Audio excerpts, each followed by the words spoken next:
Okay करिए। आज हम लोग मोल ज्ञात करना सीखेंगे। क्या? मोल ज्ञात करना। मोल कैसे ज्ञात करते हैं ये सीखना है। क्वेश्चन हमारा है 8 ग्राम CH4 में कितने मोल हैं? 8 ग्राम CH4 में कितने मोल हैं, ऐसा क्वेश्चन है। सबसे पहले जो ये CH4 है ये मीथेन गैस होता है, इसका मोलर द्रव्यमान लिखेंगे।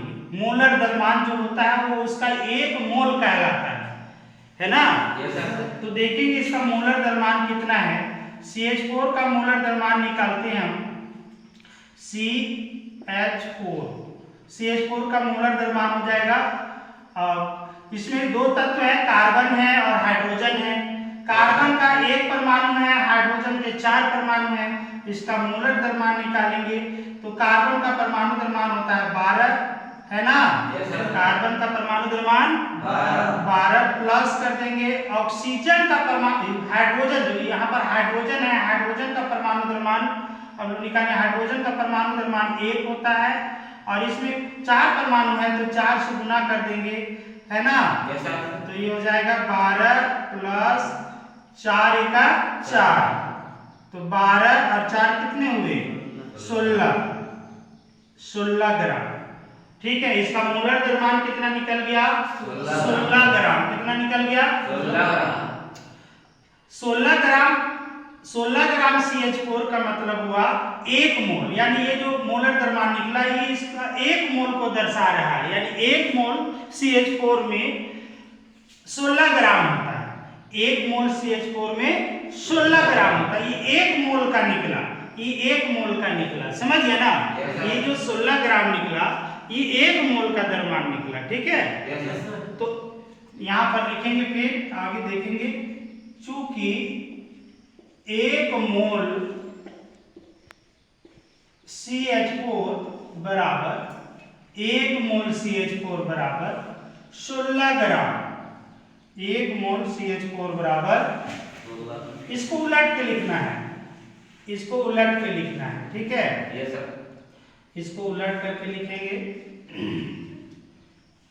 16 ग्राम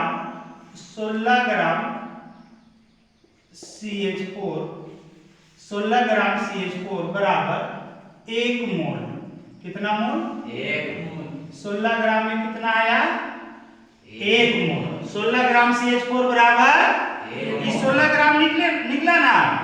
ये 1 मोल को दर्शा रहा है, जो उसका अणु द्रव्यमान होता है उसका 1 मोल को दर्शाता है। तो ये 16 ग्राम आया, 16 ग्राम आया तो इसको हम कह सकते हैं 16 ग्राम CH4 बराबर 1 मोल। समझ गए? इसलिए 1 ग्राम CH4 रहेगा तो कितना मोल होगा?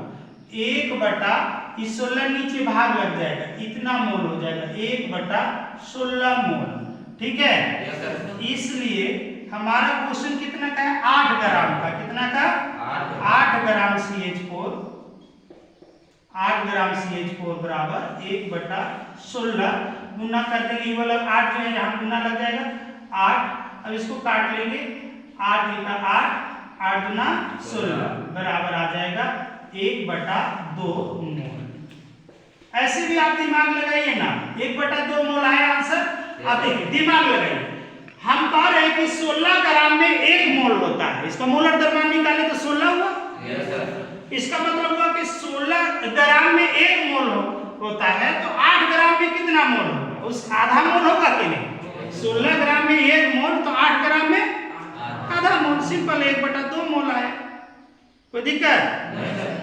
अब अगला क्वेश्चन देखिए। यहां पर कहता है 5.85 ग्राम NaCl में कितने मोल हैं? इसका भी हम लोग मोलर द्रव्यमान निकालेंगे।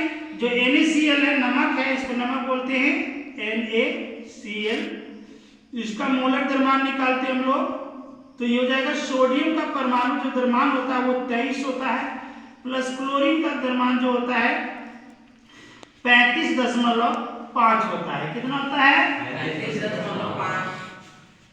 तो ये जो NaCl है, सोडियम क्लोराइड, उसका मोलर द्रव्यमान कितना आ रहा है? देखते हैं, 5 3 8 और 3 2 5, फिर दशमलव इधर 5, यानी कि 58.5 ग्राम आए। यानी 58.5 ग्राम में इसका 1 मोल हो रहा है। बात समझ रहे हैं ना? 58.5 ग्राम में 1 मोल हो रहा है। इसको हम लोग लिखेंगे चूंकि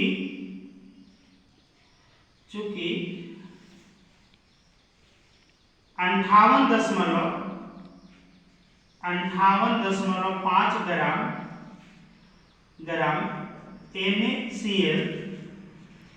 NaCl बराबर 58.5 ग्राम NaCl बराबर 1 मोल। 1 मोल उसी तरह से लिखना है, ठीक है? इसलिए 1 ग्राम NaCl 1 ग्राम NaCl बराबर 1 बटा ये वाला जो होगा 58.5 ग्राम इतना मोल हो जाएगा। अब हमको कितना ग्राम में निकालना है? 5.85 ग्राम में। इसलिए 5.85 ग्राम NaCl बराबर हो जाएगा आपका 1 बटा 58.5 गुना ये वाला गुना लग जाएगा इधर 5.85 इतना मोल। इसको काट लेंगे, ठीक है ना? इसका दशमलव हटाते हैं तो ये हो जाएगा 1 बटा, इसको प्रेस में लिखेंगे 58 प्रेस में लिखेंगे तो 58 यानी 585 आ जाएगा। और यहाँ 1 अंक के बाद दशमलव है तो 1 अंक के बाद दशमलव तो ऊपर 1 जीरो बैठेगा, ठीक है?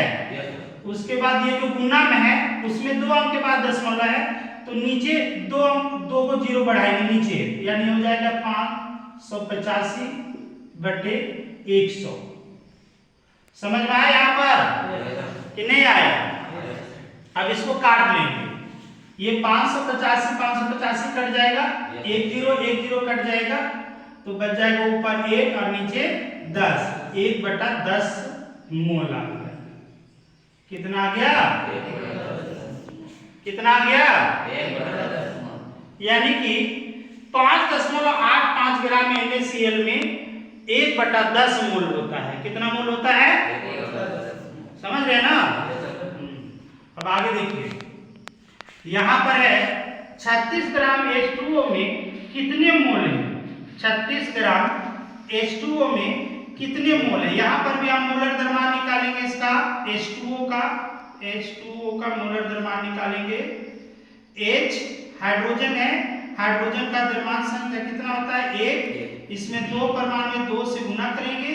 उसके बाद प्लस ऑक्सीजन का द्रव्यमान संख्या 16 होता है, 16 लिखेंगे और ये हो जाएगा 2 1 का 2 प्लस 16 और 16 और 2 कितने होंगे? 18 ग्राम। कितना? 18 ग्राम हुआ। इसका मतलब हुआ 18 ग्राम H2O 18 ग्राम H2O बराबर 1 मोल। 18 ग्राम H2O बराबर 1 मोल। हाँ लिखेंगे चूंकि 18 ग्राम H2O बराबर 1 मोल, ठीक है? इसलिए 1 ग्राम H2O। समझ में आ रहा है तो बोलिए, ऐसे बैठे मत रहिए, मुंह को खोलिए। समझ में आ रहा है तो बोलना है, ठीक है ना?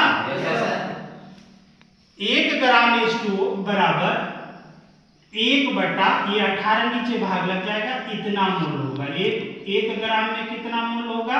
1 बटा 18 मोल। इसलिए हमारा जो क्वेश्चन है इसमें 36 ग्राम में कितना मोल होगा? 1 ग्राम में 1 बटा 18 मोल तो 36 ग्राम में कितना? इसलिए 36 ग्राम H2O बराबर 1 बटा 18 गुना ये 36 इधर गुना लग जाएगा। 18 का 18 गुना 36, 2 1 का 2 मतलब 36 ग्राम में कितना मोल होगा? 2 मोल। कितना? 2 मोल। नहीं आ रहा समझ में? आगे देखेंगे। अगला क्वेश्चन है 44 ग्राम CO2 में कितने मोल है? 44 ग्राम। CO2 का मोलर द्रव्यमान निकालेंगे। CO2 तो यहाँ दो तत्व है, कार्बन और ऑक्सीजन। कार्बन और ऑक्सीजन। कार्बन का जो द्रव्यमान होता है, द्रव्यमान संख्या वो 12 होता है, प्लस ऑक्सीजन का द्रव्यमान होता है 16। इसमें दो परमाणु है, 2 से गुना कर लेंगे तो ये हो जाएगा हमारा 12 प्लस 16 गुना 32। ठीक है ना? 16 गुना 32। अब इसको जोड़ेंगे हम तो 32 और 12 जोड़ेंगे, 2 और 2 4, 3 और 1 4। ये तो 44 ग्राम ही आ रहा है। सवाल भी हमारा है कि 44 ग्राम CO2 में कितने मोल है? तो जो उसका मोलर द्रव्यमान होता है वो उसका 1 मोल कहलाता है ना? तो इसका आंसर क्या हो जाएगा?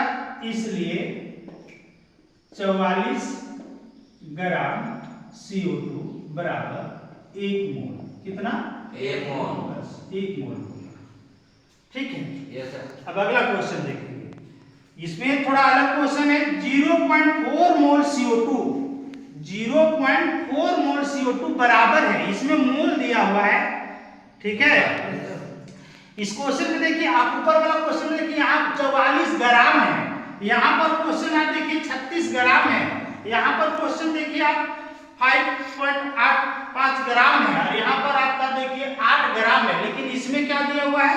मोल दिया हुआ है 0.4 मोल। मतलब इसमें आपको मोल नहीं ज्ञात करना, इसमें द्रव्यमान निकाल देना है। समझिए? Yes sir. ये थोड़ा अलग है। इसमें देखिए पहले CO2 का फिर से हम मोलर द्रव्यमान निकालेंगे।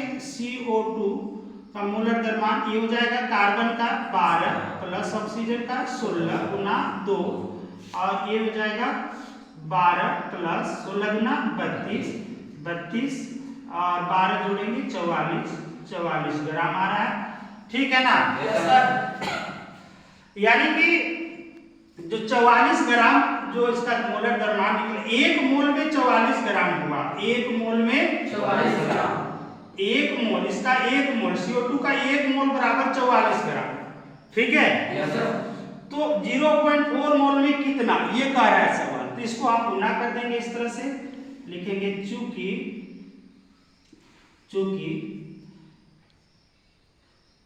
चूंकि 1 मोल CO2 बराबर 1 मोल CO2 बराबर 44 ग्राम। कितना? 44 ग्राम। इसलिए 0.4 मोल CO2 बराबर, सही सवाल है हमारा। 0.4 मोल CO2 बराबर है। तो इसको हम क्या करेंगे? 0.4 मोल बराबर 44 गुना 0.4। ठीक है? गुना कर देंगे तो ये हो जाएगा 4 चौके 16 का 6 हाथ में 1, 4 चौके 16 और 1 17। एक अंक के बाद दशमलव उठा देंगे, यहाँ दशमलव है तो कोई दिक्कत क्या? 17.6 ग्राम इसका आंसर होगा। ठीक है? समझ में आ गया? ठीक, ओके।